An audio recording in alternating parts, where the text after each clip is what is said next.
বন্ধুরা, আজ বানাচ্ছি খুব মজার একটা রেসিপি, পাট শাক ভাজি। একটু অন্যরকমভাবে বানাচ্ছি। এইভাবে পাট শাক ভাজি বানালে খেতে দুর্দান্ত হয়। এইভাবে পাট শাক ভাজি যদি একবার বানাও, পরে বানাতে চাইলে এইভাবেই বানাতে মন চাইবে। খেতে এতটাই সুস্বাদু হয়। তাহলে চলো দেখে নেওয়া যাক রেসিপি। আসসালামু আলাইকুম friend, welcome to my channel kitchen এলেন অফিসিয়াল। তোমরা কেমন আছো বন্ধুরা? আশা করছি যে যেখান থেকে ভিডিও দেখছো অনেক অনেক ভালো আছো। তাই পাট শাক নিয়ে নিয়েছি, আমি অর্ধেকটা বেছে নিয়েছি, তো বাকিটা আমি এইভাবে করে বেছে নিচ্ছি। দেখো, সেরকম কিছুই না, শুধু পাতাগুলো মানে ডাঁটা থেকে পাতাগুলো একটা একটা করে ছাড়িয়ে নিই, আর ডগটা এইভাবে করে কেটে নিতে হবে, ব্যাস। এইভাবে করে আমি সব কেটে নেব। আমি কিন্তু এই পাতাগুলোকে আর কুচোবো না। ছোট ছোট কচি পাতা তো এরকমই থাকবে, বড় হলে একটু কুচিয়ে নিতে হয়, নিলে আর কি ভালো হয়। তো দেখো, আমি এইভাবে করে সব পাতাগুলোকে আমি একটা একটা করে ডাঁটা থেকে এরকমভাবে করে আমি সব বেছে নিচ্ছি। দেখো, আমার সব পাতাগুলো বেছে নেওয়া হয়ে গেছে। এবার এটাকে খুব ভালো করে ধুয়ে পানি ঝরাতে দিয়ে দেবো। এদিকে আমি একটা আলু নিয়েছি, আলুটাকে আমি খোসা ছাড়িয়ে নিচ্ছি। খোসা ছাড়িয়ে একটু লম্বা লম্বাভাবে কেটে নেব। আমার অল্প শাক, তোমাদের যদি বেশি হয় উপকরণগুলো বেশি বেশি করে নেবে। আমার যতটা শাক সেই অনুযায়ী আমি উপকরণগুলো নিচ্ছি। আলুটা প্রথমে আমি গোল করে কেটে নিচ্ছি। দেখো, এইভাবে করে কেটে নেব। নিয়ে তারপরে এই গোল আলু কাটা আলুটা এইভাবে লম্বা করে একটু মোটা করে কেটে নিচ্ছি। শাক তো পাট শাক তাড়াতাড়ি সেদ্ধ হয়ে যায়, তো এইভাবে কাটলে আলুটাও খুব তাড়াতাড়ি সেদ্ধ হয়ে যাবে। কেটে নিয়েছি, এইভাবে করে কড়া বসিয়ে দিয়েছি। এবার নিয়েছি একটু সাদা তিল। এই তিলটা আমি শুকনো কড়ায় হালকা একটু ভেজে নেব। ভেজে আর আমি একটু গুঁড়ো করে নেব। তাকে হালকা ভেজে নিতে হবে, খুব সুন্দর একটা গন্ধ বেরোবে। দেখো, ঠিক এরকম হবে। আমি নামিয়ে নেব, নিয়ে আমি একটু গুঁড়ো করে নেব। এবার দিয়ে দিচ্ছি সর্ষের তেল, অল্প একটু দিলাম। যদি তোমাদের ভালো লাগে বন্ধুরা, লাইক দিয়ে ভিডিওটা শেষ পর্যন্ত দেখে নিও। আর আমার চ্যানেলে যে সকল বন্ধুরা নতুন, যদি তোমাদের ভালো লেগে যায় লাইক দিয়ে সাবস্ক্রাইব করে পাশে থেকে যেতে পারো। এবারে কেটে ধুয়ে রাখা আলু আমি দিয়ে দিলাম প্রথমে, দিয়ে একটু নেড়ে চেড়ে নিচ্ছি। পাট শাক তো আমরা অনেক রকমভাবেই বানাই, তো আমি যেভাবে বানাচ্ছি এইভাবে একবার বানিয়ে দেখতে পারো, দুর্দান্ত স্বাদের হয়। আমি অল্প একটু নুন দিয়ে দিলাম, একটু হলুদ দিয়ে এটাকে আমি আলুটাকে একটু হালকা ভেজে নিচ্ছি। এভাবে করে ভেজে নিচ্ছি। দেখো, চেরা কাঁচা লঙ্কা দিয়ে দিচ্ছি।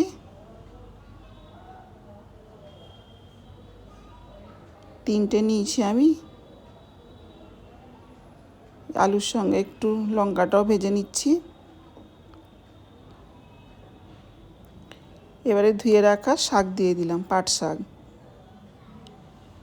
পাট শাকটা দিয়ে আলুর সঙ্গে একটু নেড়ে চেড়ে 5 মিনিট মতো আমি আর কি এইভাবে নেড়ে চেড়ে রেখে দেব।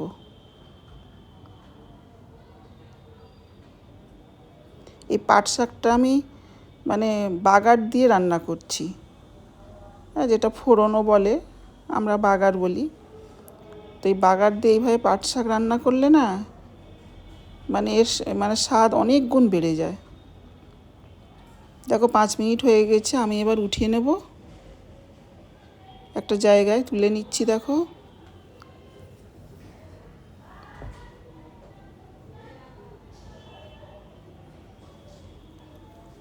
এবার এই একই কড়াতে আমি আরও একটু সর্ষের তেল দিয়ে দেবো, অল্প দিয়ে আমি বাগার দিয়ে নিচ্ছি। প্রথমে অল্প একটু পেঁয়াজ দিয়ে দেবো, কুচনো পেঁয়াজ।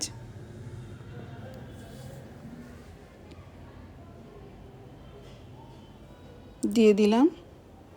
মানে আমার যতটা শাক সেই পরিমাণে আমি সব কিছু নিয়েছি। তোমাদের বেশি হলে পরিমাণগুলো একটু বাড়িয়ে দেবে, সব উপকরণের পরিমাণগুলো একটু বাড়িয়ে দেবে। দিয়ে দিলাম একটু কালো জিরে, অল্প একটু কালো জিরে। কালো জিরে যে মানেই ভাজিতে হোক বা রান্নায় হোক, স্বাদটা অনেকটাই বেড়ে যায়। পেঁয়াজের সঙ্গে ভালো করে আমি নেড়ে নিচ্ছি কালো জিরেটা।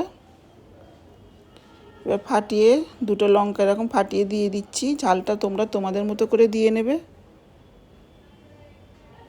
দিয়ে হালকা একটু ভেজে নিচ্ছি। আরও একটু রসুন কুচি দিলাম, প্রায় 4টে রসুনের কুচি দিয়ে দিলাম। দিয়ে সব কিছু ভালোভাবে পেঁয়াজটা, লঙ্কা, রসুন ভালোভাবে নেড়ে নিয়ে শাক আর আলুটা দিয়ে দিলাম। অল্প একটু চিনি দেবো। তোমরা দেখেছো আমি সব তরকারিতে একটু চিনি দিই, কিন্তু এই চিনিটা মিষ্টি হয় না, এর স্বাদ অনেক গুণ বেড়ে যায়। এই জন্য আমি একটু চিনি দিই, ভালো লাগে বেশ।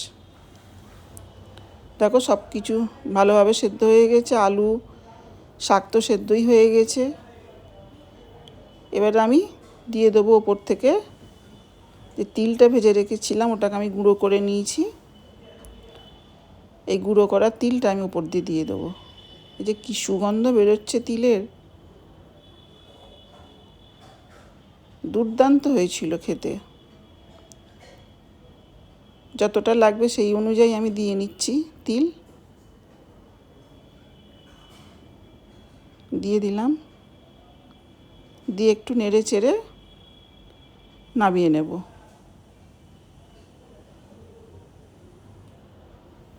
দেখো এইভাবে করে, খুব ভাজাও হবে না, মানে একদম একদম ভাজা ভাজা হবে না। এবার গরম গরম আমি প্লেটে নিয়ে নেব।